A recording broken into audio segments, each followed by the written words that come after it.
You are listening to Arcs and Orcs, The Seeking and the Telling, created and narrated for you by Sasha Rosalind Wallace, the English Rose, narcissist survivor and warrior queen of the upper realms and guide to the underworld, shining her divine light on the dark underbelly of society and life as we know it.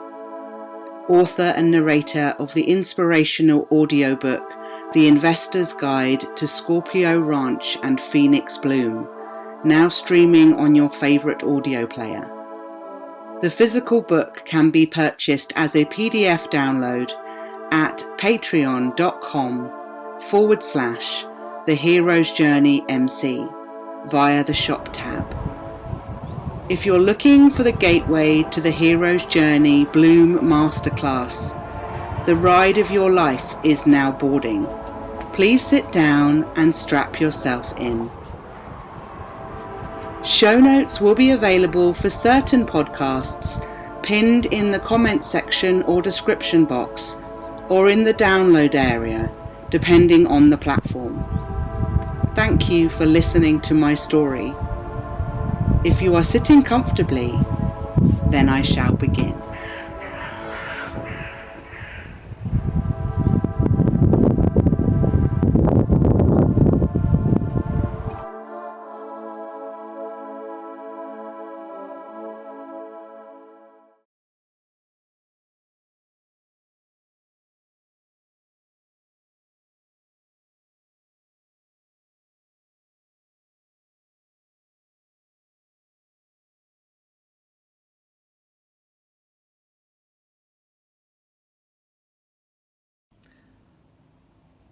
Welcome to part 2 of this trilogy series, where we are reviewing and exploring Jade Tablets 10 through 14.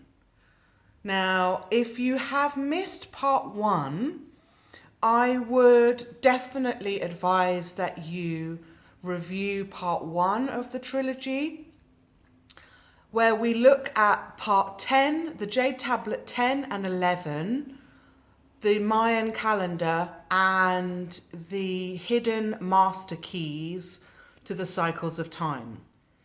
We ended part 1 looking at the spiral energies or radial plasmas, the chakras to the Aztecs and the Mayans.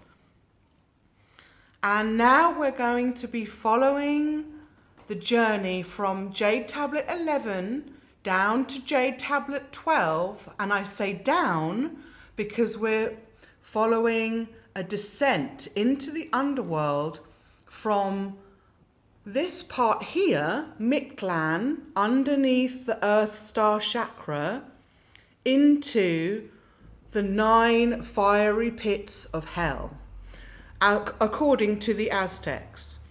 And we will be stepping through thresholds that take us between life, death, and rebirth, according to the Tibetan Buddhist BARDO. So, providing you don't want to get lost in the source, I would have a look at part 1 so that you've got the full picture of where we are. But without further ado, let's jump straight in.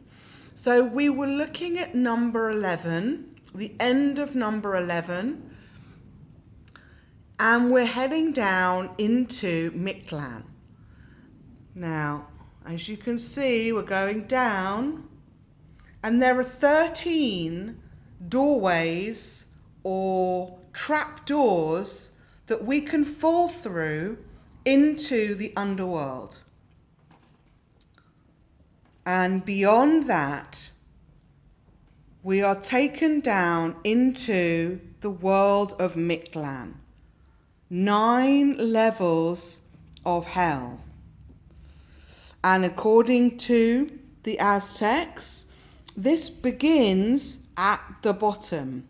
So we've got Hades Gate 19, which is the Hades Aztec Gate 19 of Michtlan, aka Basement Jacks of Starfort Michtlan, with Pluto as its ruling planet, actually being the first level of hell, if you like, and it rises upwards. So this would be 1, 2, 3, 4, and so on.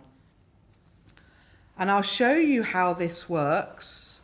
So number 12 covers these two in the middle, this one and this one specifically, Jade Tablet 12.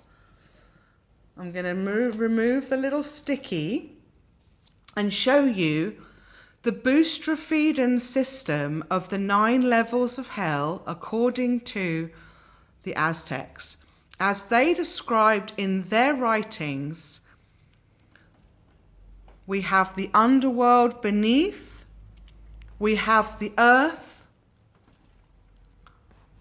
which I've illustrated here with the 4 directions. We've got westward tree earth, northward tree terror, southward tree key, and eastward tree Gaia.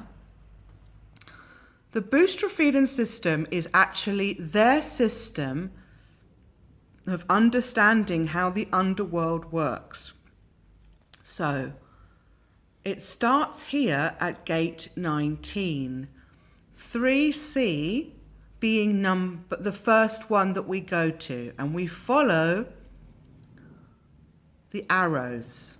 So it goes from 3C to 3B to 3A, 3A up to 2A, 2B, 2C, 1C, 1B, 1A, and with the finishing point here, which is effectively what we would consider the surface of the earth or the surface of the ocean, potentially.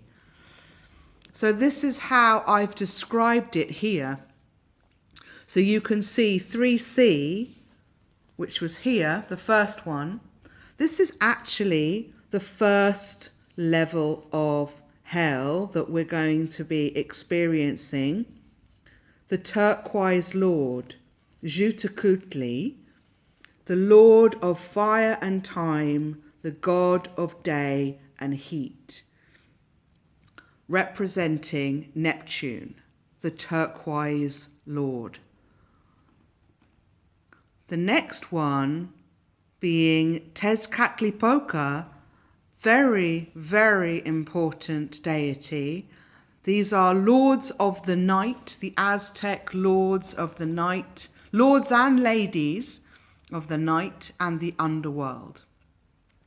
This table I've created the number for our purposes, and then also the number as it appears in the Boustrophedon system. The name in the Aztec language with the English translation. So Tlaloc is the rain god, Tepiolotl, god of dawn, Lazotzilotle, the filth goddess, and so on. And then the translation of what the meaning was to the Aztecs. So Tlaloc, which would effectively be the surface of the earth, the ocean, what is coming down is vertical water. We've got rain, obviously is moving vertically, god of vertical water, thunder, lightning, and earthquakes, the rain god coming down. And I make this point because we've also got the goddess of the horizontal waters, the lakes, the rivers, the seas, the storms, and the baptism. Chalchiutliku, jade is her skirt, is the translation. And this is the overview of the different deities that dominated and ruled over nature and the land and the territory of the Aztecs. So we're not going to spend too much time in the underworld today, but I wanted to show you the threshold points, which for me are such a fascinating piece because it seems to be replicated in so many different cultures. And the Tibetan Buddhist philosophy of the Bardo draws that out most clearly with the most information, and it's actually already a very important part of the tarot. And many tarot decks do not even recognize or reflect this at all.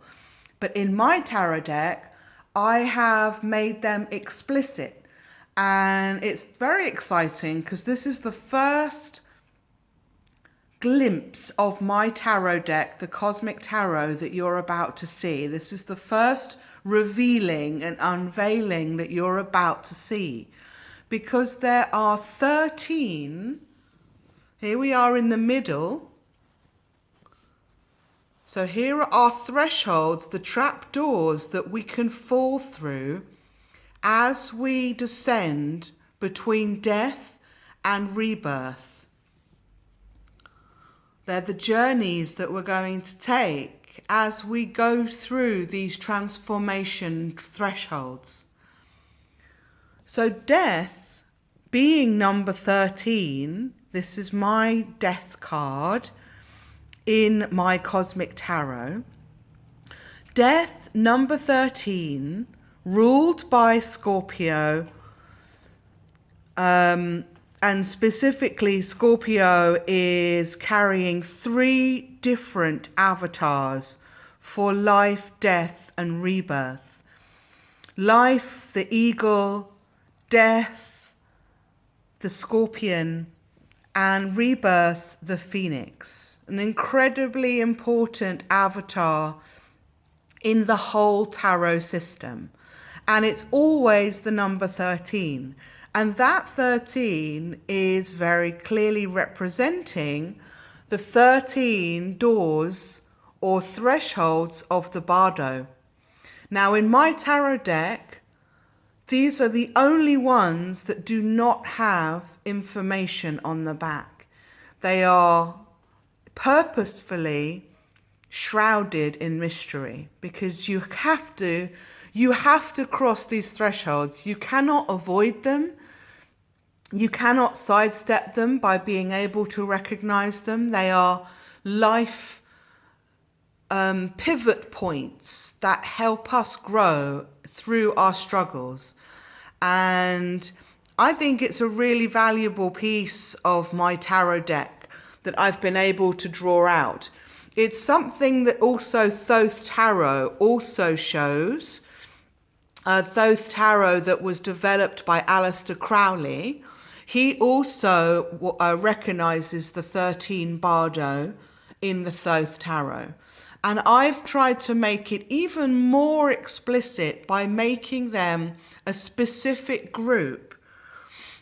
So all 13 doorways or trapdoors, they all appear between point 13, which is death, and point 14, which is rebirth. I've called the card Art in my tarot deck, but its hero's journey totem or journey marker is rebirth. So between death and rebirth, 13 and 14, all this information opens into the Bardo. So let's pick a Bardo card and see what we might be dealing with. So, the 3 of Swords, sorrow. Each of the Bardo, of which there are 13, these ones here, they are known by the calavera skull in the corner. So each one of them has this, and it also has the word Bardo. And they all have a circular portal in the middle. And it is these portals or trapdoors that we're stepping through. And heartbreak is the dominant idea or concept that we get when we think about the Three of Swords. This is something we're all going to experience on one level or another at some degree, at some point in our lives. And it's how we cope with and arise from this terrible consequence in our lives that grows us as a person. It's what shapes our character, it shapes our personality, it colors our experience, and it provides a survival mechanism, if you like, for what we're going to experience on the next leg of our journey. Many people find that they will protect their heart more because they don't want to get hurt again. And this can actually be like a closing. It can result in a closing of the heart chakra. So these are here to help us identify ways in which we can expand our horizons of thinking and feeling and healing and forgiveness for ourselves first and foremost, but also for others, enabling us to be able to move forward successfully and keep our heart chakra open. So there's a lot of stuff going on, and what I thought it would be important to do was not only have cards that are actually, showing this within the tarot, but to give it a bit of a base, a benchmark against which we can understand it. And this is this table in the middle. So it says at the top, the card placement in the tarot ship here, the Bardo name on Sasha's deck, because it's a bit like a ship on deck, the challenge to be healed, and the Bardo name in Thoth Tarot, if you want to cross-reference this with the other place that this appears so poignantly in the tarot community. Now, one of the most interesting facts about the Bardo is that there are 6 just in the suit of air. There are 3 in the suit of cups, 2 in the suit of fire, suit of wands, and 2 in the suit of earth.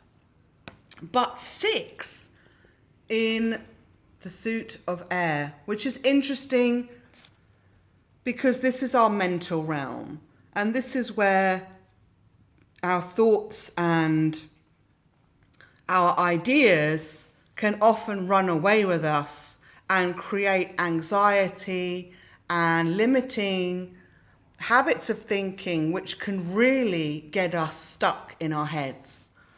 And so it's not surprising to find that there are quite so many in the air suit. So let's have a little quick look, starting at the top.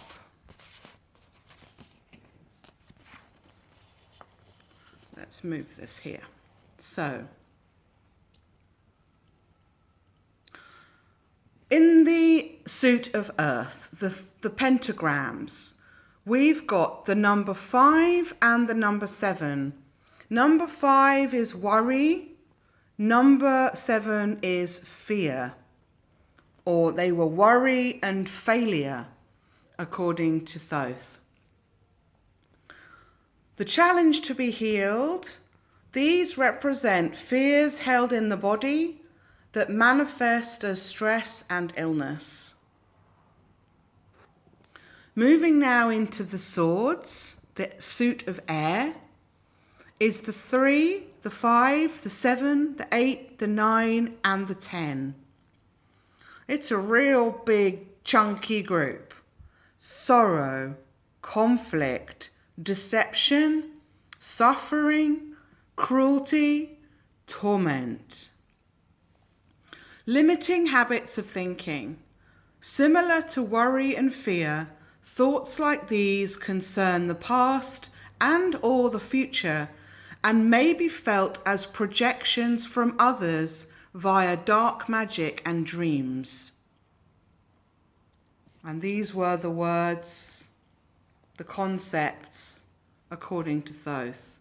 I've changed them for my deck because I feel these are more reflective and more resonant with today's society and with my understanding of these concepts. That's not to say that one is better or worse than the other. Some are a little bit different.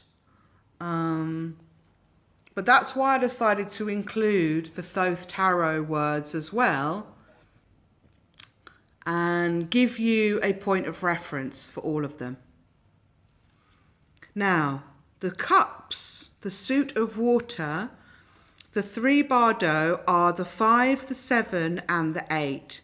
And I've called them loss, delusion, and the purge. Limiting emotional patterns. Is your glass half empty or had too many and too full? It is healthy to let it all go. 5 of Wands and 10 of Wands complete the set of the Bardo. The 5 of Fire is enmity, misplaced power. The angry person is really angry at themselves.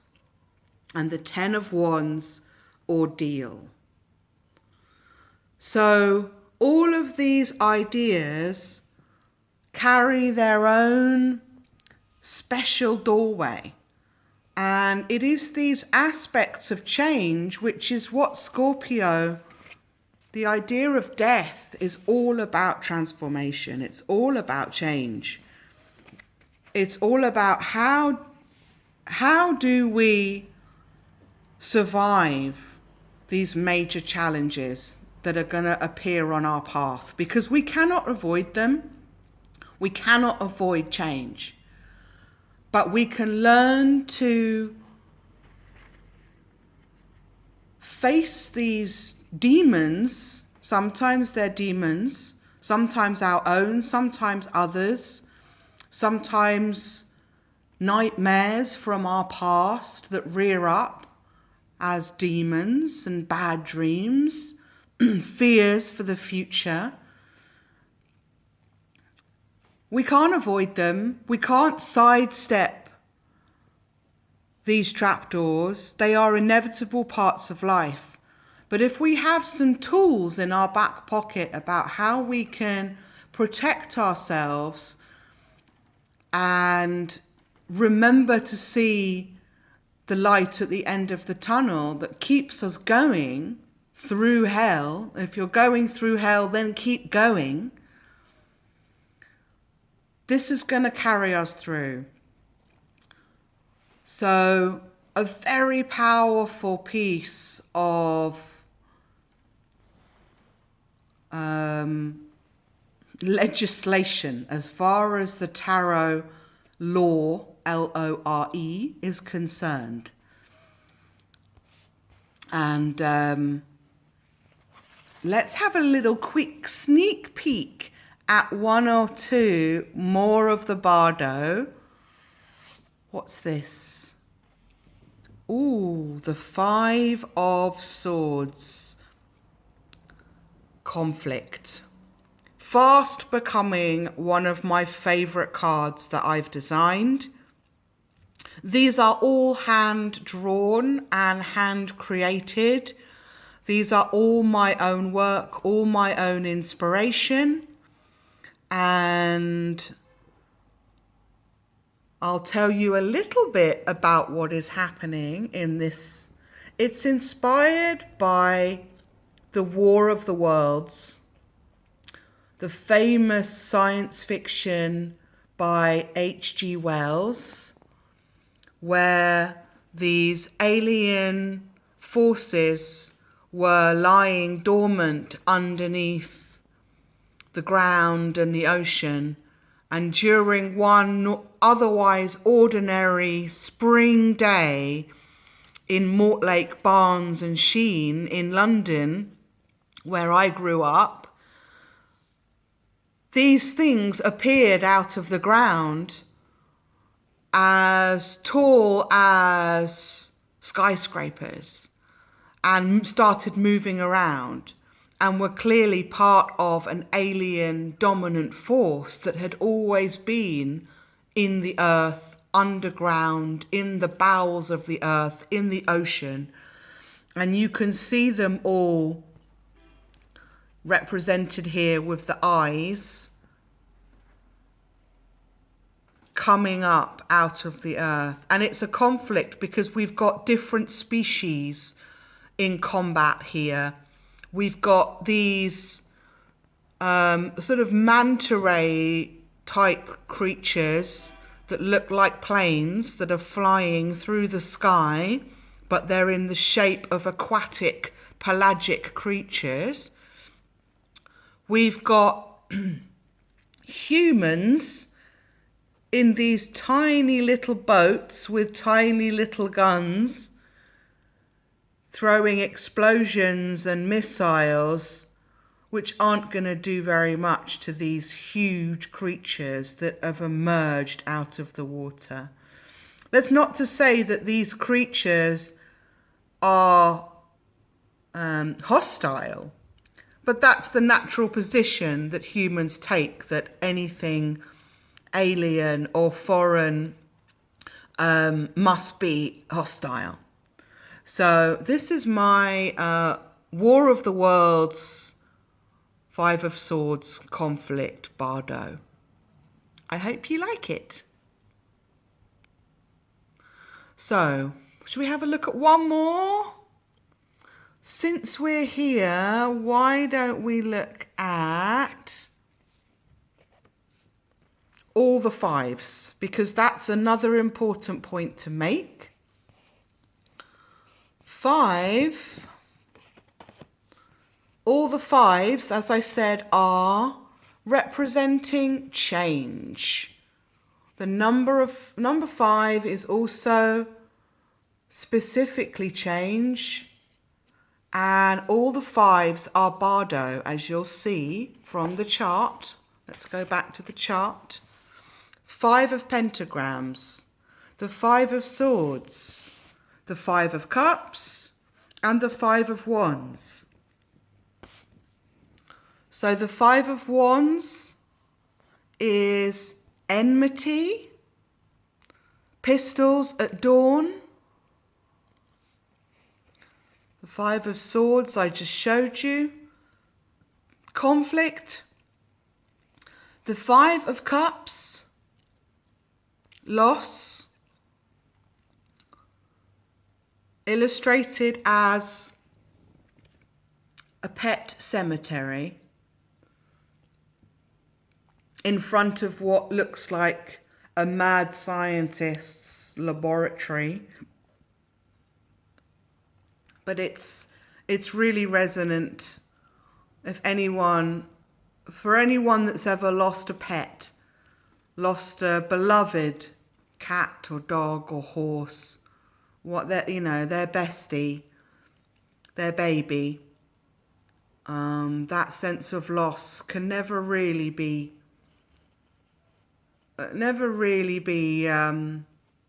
understood unless you've been through it. And so this is my loss card. And then the last one, number 5 of pentagrams, 5 of earth. We've got here worry. So in this image, this is a real, it looks futuristic, but actually I'd say this is a real sign of our times now. The Five of Pentagrams says your social credit balance is 0. You may not withdraw your funds.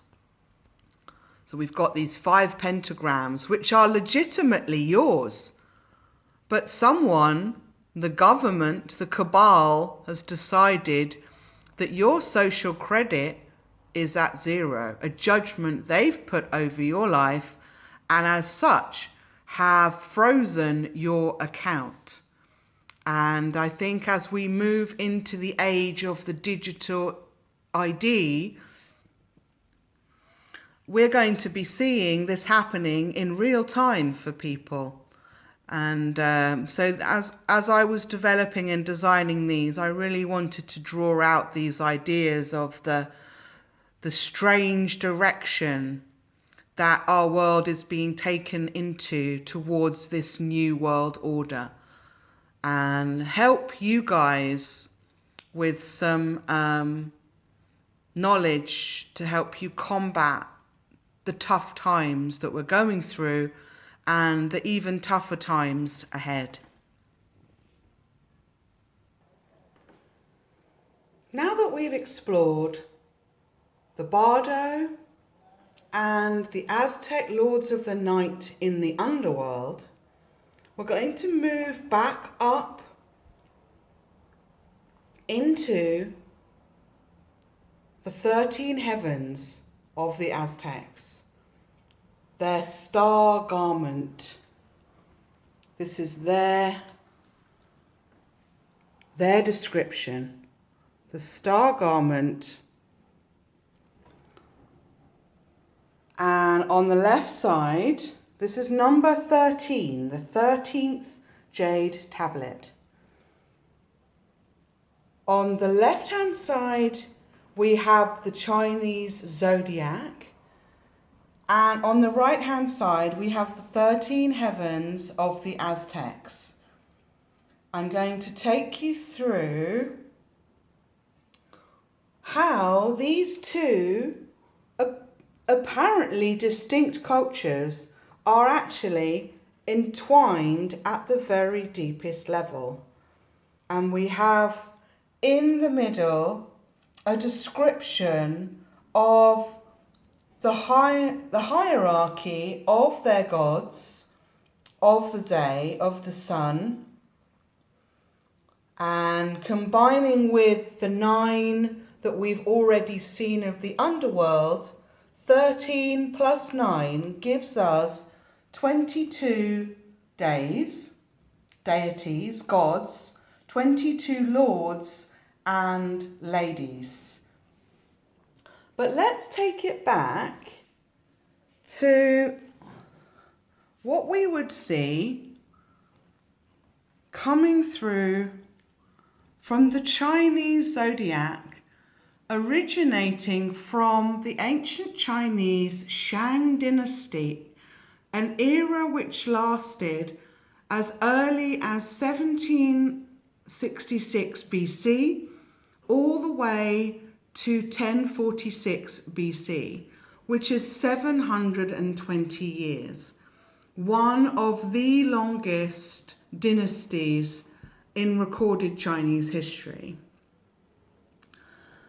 Now, the Chinese zodiac originated from this dynasty. They believed in 10 heavenly or celestial stems, each combining one of the 5 classical elements, with either positive light yang energy or negative dark yin energy. So everything has a light and dark side, a dualistic nature. We've got 5 classic elements, and I've used classical for a specific reason: metal, water, wood, fire, and earth, because actually the Chinese system actually is a broader elemental system, and they include wood and earth as two separate elements. And also they include metal, which is very interesting, and they include air. But they considered their classic earth, fire, wood, water, and each one carries positive and light energy and negative and dark energy, or yin yang energy, which creates 10 suns or 5 sets of twins. So a twin would be earth in its light energy and earth in its dark energy, fire in its light energy, fire in its dark energy. The above 10 suns or 5 sets of twins are combined with 12 earthly branches of the animals, which are in order the rat, ox, tiger, rabbit, dragon, snake, horse, goat, monkey, rooster, dog, and the pig. Together they provide a divine cycle of 60 deities or days and generate a 60-year spiral calendar. The Chinese New Year, which is celebrated by multiple countries and cultures from East Asia, is actually a lunar New Year and a spring festival, filled with rich tradition that centers around hope for good fortune and prosperity. The date differs each year based on the cycle of the moon, just like in the holy month of Ramadan in Egypt and elsewhere in the Muslim world. The Chinese New Year will always occur between January the 20th and February the 21st in the Gregorian calendar. So let's move over and see what this first big box says on this side. The 13 heavens of the Aztecs, or 13 gods of the day, sun, with 9 lords of the night, or the moon, 22 in total. And we've just seen the 9 hells, or lords and ladies of the underworld, in Michtlan in Jade Tablet 12. It is believed that the Olmecs and the Epi-Olmecs after them came into existence as exiled refugees from the Chinese Shang Dynasty. The Olmecs called themselves Shi, pronounced Shi, and spoke a pre-Zapotec Mixozoquian language, or Mandi.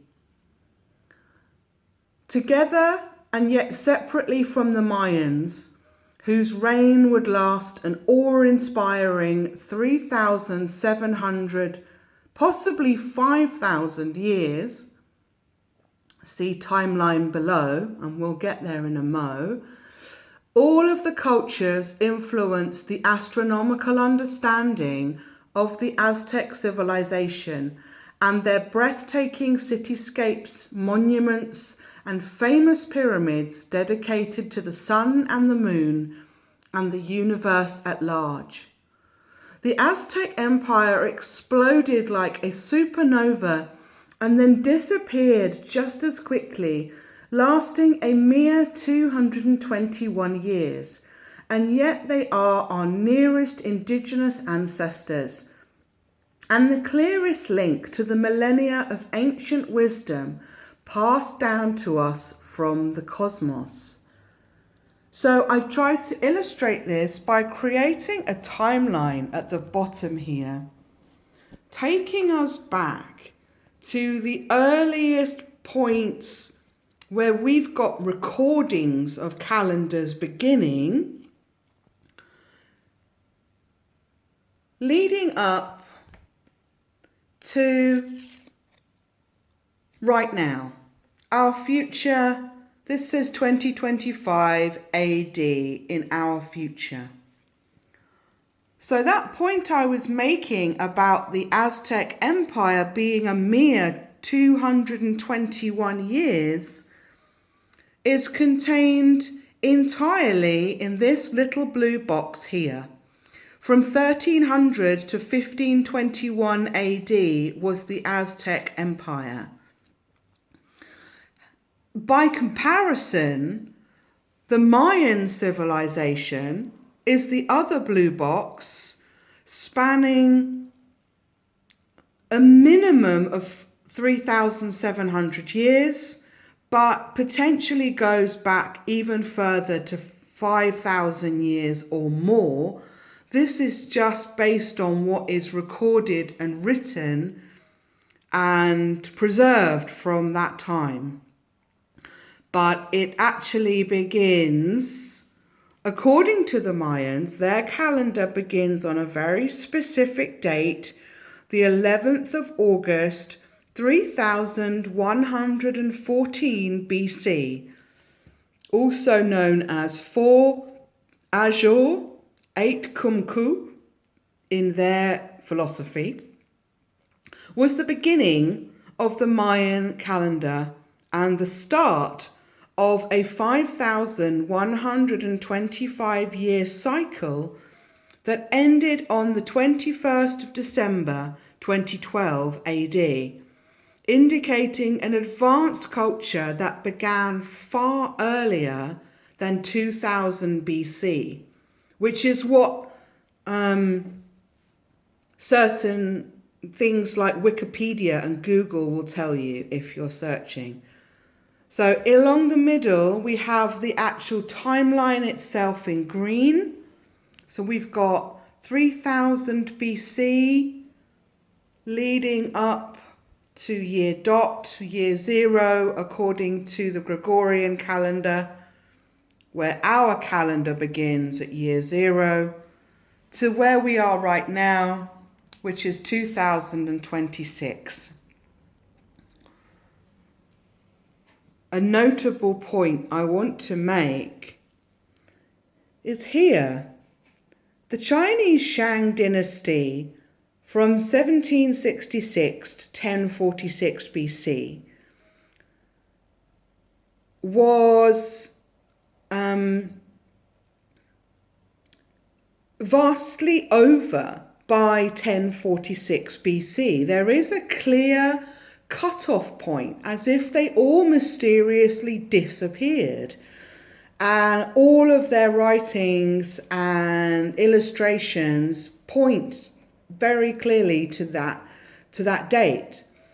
However, it also picks up again in exactly that point in 1046 BC in the Olmec culture on the other side of the world in South America, modern day Mexico, Central America, with the Olmecs, who traditionally are recorded as having an 800-year cycle from 1200 BC to 400 BC. And they were followed by the Epi-Olmecs for another 550 years, a related but separate civilization that came after them. And they spoke, the Olmecs called themselves the Shi. They spoke a pre-Zapotec Mixe-Zoquian language, Mande or Mende. And if we look at the word Mandarin for one of the Chinese languages, one of their types of languages, is called Mandarin, and that's where we get the word Mande or Mende from. A brief look at the middle. The central image of this tablet starts from the perspective of the constellations and stars within the 28 lunar mansions, around which dance the gods and goddesses of the 13 heavens. So according to the Chinese zodiac, the Chinese philosophy, the 4 directions, the 4 seasons were flipped. They were actually a mirror image to perhaps a more Western understanding. But we're all in the Northern Hemisphere. So actually the stars that the Chinese dynasty would have been observing were all in the same Northern Hemisphere as I grew up in Northern Europe. So it's just flipped like a mirror image, east to west, because they're on the eastern side of the globe. Now, the black tortoise represented Earth, the winter, the north. The white tiger represented autumn, the air, the west. The vermilion bird represented summer, south, fire. And the azure dragon represented the water, the east, and the spring. And when I say flipped, this is also known as the yellow dragon, the yellow emperor. And the yellow emperor, in many writings about these cultures, was believed to be a man, an emperor man, a human being. But actually, when you dig down into the real deep philosophy of these cultures, the yellow emperor they were revering was actually a dragon, a yellow dragon. And I believe the yellow emperor, the yellow river valley, the yellow emperor culture is actually all dedicated to the dragon and not so much a human being at all. Now, the star garment is what they called the stars of the heavens above. This is an Aztec term, and these are the names of the Most High gods, according to the Aztecs. So they believed in a male and female, masculine and feminine, creator couple at all levels. That there had to be a feminine energy to counterpart the masculine energy.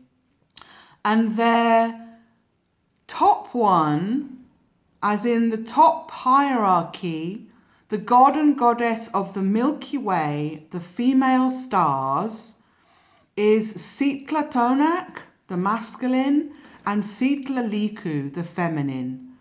They called their personalization of the Milky Way was Ixtac Mixcoatl, the white cloud serpent. And then beneath that layer were the husband and wife gods of the earth, death, and darkness. They ruled over high heaven, which is called the place of two, the Olmecs. And they have individual names as the dual lord and lady, Olmec Iotl, the creator couple of the dual Genesis. So they occupy a space of two, just like the Chinese yin-yang energy of duality, the creator couple of the dual Genesis, but they also have individual personalities too. And they gave birth to the 4 creator brothers, Tezcatlipoca, Quetzalcoatl, Huitzilopochtli, and Zipetotec. Now, many of you will have heard of Quetzalcoatl, very much so, the feathered serpent deity of the Aztecs and the Mayan peoples of Mexico. And each of them were considered a lord of one of the directions, one of the seasons. So Tezcatlipoca for the north, Xipe for the east, Huitzilopochtli for the south, and Quetzalcoatl for the west, which is also the specific area of the world when we consider the Americas. Let's look at Quetzalcoatl then. The feathered serpent, the lord of life, wind and light, patron god of the Aztec priesthood, god of wisdom, knowledge, fertility, culture, craft, light bringer, morning star, and god of dawn and Venus. Considered a companion of Venus, not necessarily Venus herself, but we shall have a look into that at a later date. The Xipe Totec on the other side, Lord of the East, the flayed one, the deity over life, death and rebirth, was a very powerful god as far as sacrifice was concerned. He was the Lord they were worshipping with these human sacrifices in Central America and Mexico, all these thousands of years ago. Beliefs and rituals which exist well into today's world. God of the earth, the seasons, agriculture and vegetation, also patron of goldsmiths, silversmiths, liberation, deadly warfare, the ritual flaying associated with the goddess of agriculture, Xilonen Chicomecoatl.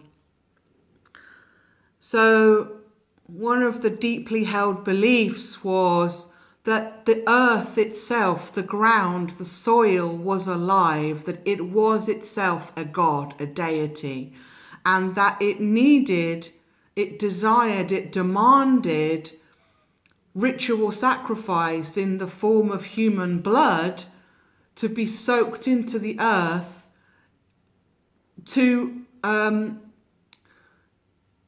bring about a good harvest for the people. And this is the underlying philosophy of their culture.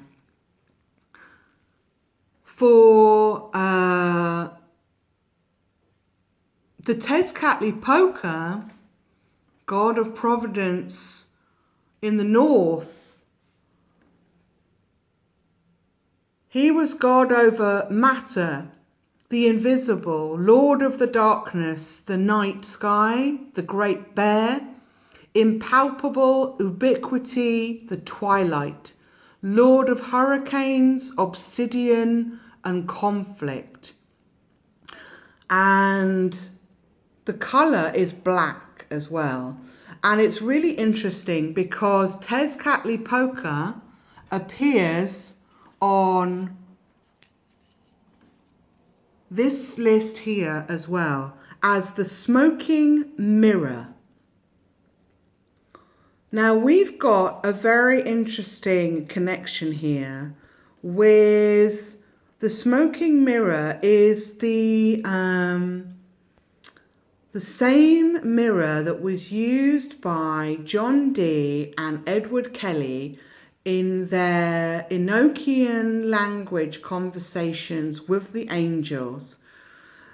Presumably, we can now understand that the shoe stone the special mirror that they were using for scrying actually came from this very place in Mexico where these mirrors were being produced. They come from a place called a quarry.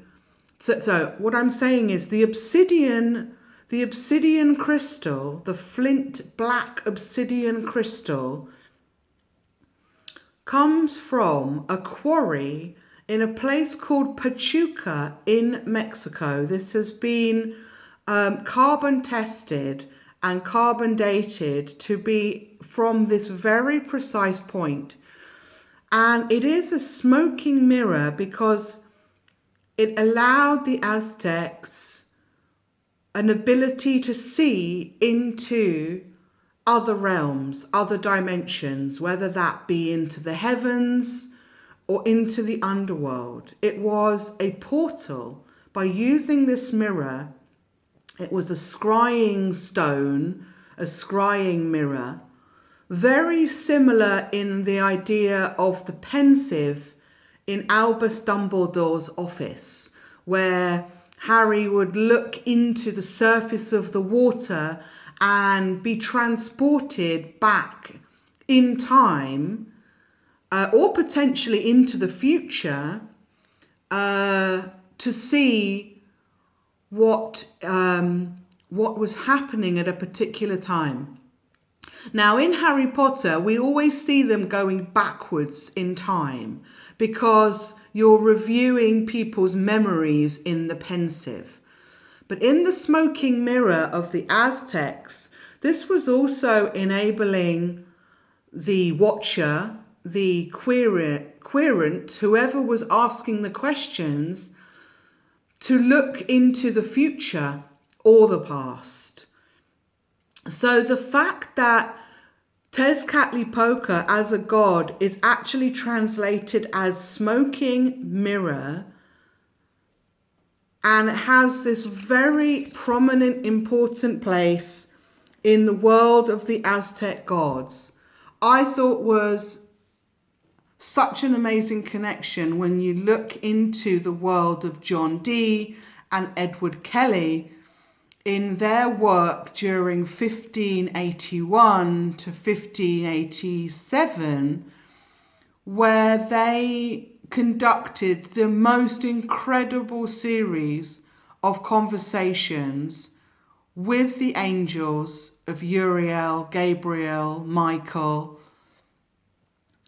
and were able to download, if you like, and translate a whole system of alphabet, language, grammatical syntax, and concepts over which we now have a whole language which has been dubbed the Enochian language. It was never called that by John Dee and Edward Kelly. It was called the language of the angels, or the angelic language. But we don't have any specific link as to how John Dee got his hands on this piece of obsidian, this smoking mirror that came all the way from Mexico, this quarry in Mexico. But clearly it was of exactly the same crystal and power that the Aztecs had been using in order to contact and communicate with their gods and goddesses. I will quickly read to you the special mention of Itzpapalotl, which is a planet. I'm not even sure at this point which one it is. I'd like to suggest it's Tiamat, but we shall see. Itzpapalotl ruled over Tamoachan, the heaven where the gods created the human race, and is the home for the victims of infant mortality. Here grows the suckling tree, which bears 400,000 nipples. In this place, the children can comfortably regain strength for their reincarnation, and it stands for purification or rejuvenation by sacrifice of that which is precious. And over here, I have Itzpapalotl is often depicted as a skeletal being with jaguar claws and wings edged with obsidian knives. That obsidian again. An Aztec Santa Muerte. She is one of the Zizi Mimi, the powerful and dangerous star demons. These female deities included Cihuatueto, Taltatuluti, Cotlicu, Citlalicu, Cihuacoatl, and I've put here many of the references of Aztec and Mayan names that end with ATL often reference water, or they always reference water, and they often reference the feminine energy. I'm not sure if it's, there are Quetzalcoatl, for instance, has ATL at the end of his name. But we have to remember that everything is a dual feminine and masculine energy. So we have the light, yang, masculine, positive energy on the left, the yin, feminine, dark energy, negative energy on the right. But negative doesn't necessarily mean bad. It's the negative and positive that we would associate with a battery. So the powerful star demons of the Zizi Mimi are the protectors of all midwives and for women in labour. And these are just a handful of the gods that the Aztecs revered as so important. But I'm going to actually include for you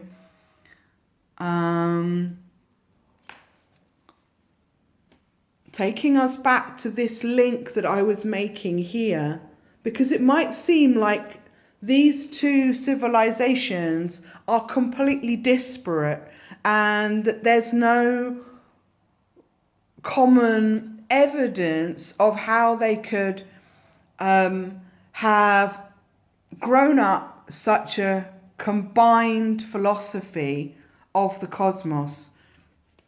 But if the Olmecs came into being as refugees from the Chinese Shang Dynasty,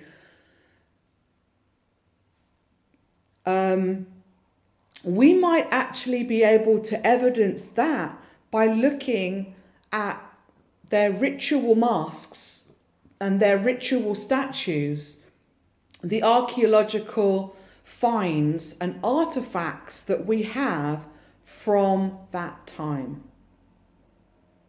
So stay tuned.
You are listening to Arcs and Orcs, The Seeking and the Telling, created and narrated for you by Sasha Rosalind Wallace, the English Rose, narcissist survivor and warrior queen of the upper realms and guide to the underworld, shining her divine light on the dark underbelly of society and life as we know it.